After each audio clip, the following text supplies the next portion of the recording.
Shocking. Piers Morgan wins Princess Pinocchio's chilling attack on free speech. You're done, Meg. Good Morning Britain was not in breach of the broadcasting code when Piers Morgan made comments about Meghan Markle, the broadcasting regulator has said. Piers Morgan's comments about Prince Harry and Meghan Markle's chat with Oprah Winfrey was not against Ofcom regulations. Good Morning Britain was not in breach of the broadcasting code over comments about the Duke and Duchess of Sussex's interview, Ofcom ruled today. Moments after the news broke, Piers, who exited GMB after the row, tweeted about his happiness over the ruling. Piers then added another message where he asked if he was getting his job back on the ITV morning show. He boasted, "I'm delighted Ofcom has endorsed my right to disbelieve the Duke and Duchess of Sussex's incendiary claims to Oprah Winfrey, many of which have proven to be untrue. This is a resounding victory for free speech and a resounding defeat for Princess Pinocchio's. Do I get my job back?" Piers told, "I'm delighted that Ofcom has so emphatically supported my right to disbelieve the Duke and Duchess of Sussex's incendiary claims to Oprah Winfrey, many of which have since been proved to be untrue. This is a resounding victory for free speech and a resounding defeat for Princess Pinocchio's. As Ofcom says, to have stifled my right to express strongly held and robustly argued views would have been an unwarranted and chilling restriction on freedom of expression. In light of this decision, do I get my job back?"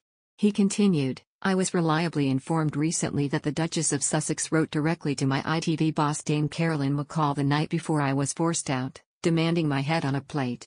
Apparently, she stressed that she was writing to Dame Carolyn personally because they were both women and mothers, a nauseating playing of the gender and maternity card if ever there was one.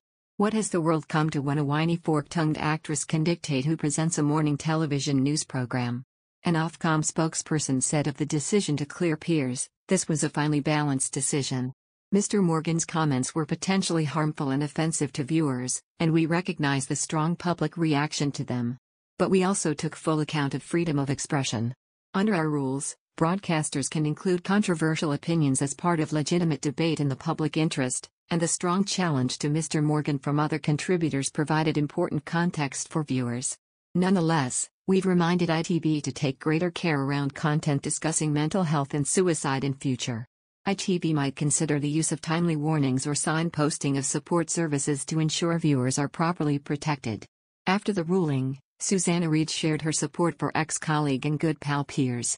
Showing her joy that Piers was not in trouble, Susanna retweeted the ruling to her 829k Twitter followers after ITV new royal editor Chris Shipp typed out the outcome of the investigation on the microblogging site.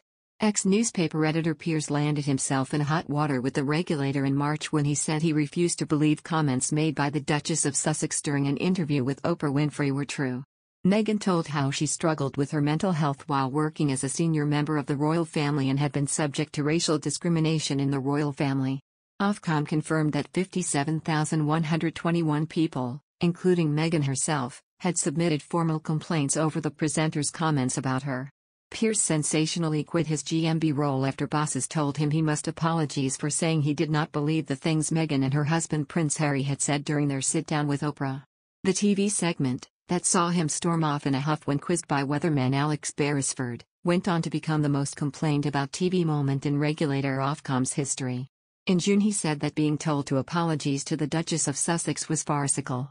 He said, "In relation to that interview, we now know that there were at least 17 things that came out of Meghan Markle's mouth which have now been proven to be untrue.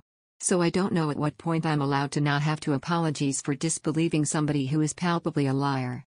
Last week, Piers admitted that he was intrigued to hear the verdict of TV regulator Ofcom's investigation into his comments about Meghan. "She personally complained to the regulator and the CEO of ITV. Should be a fascinating verdict of ITV."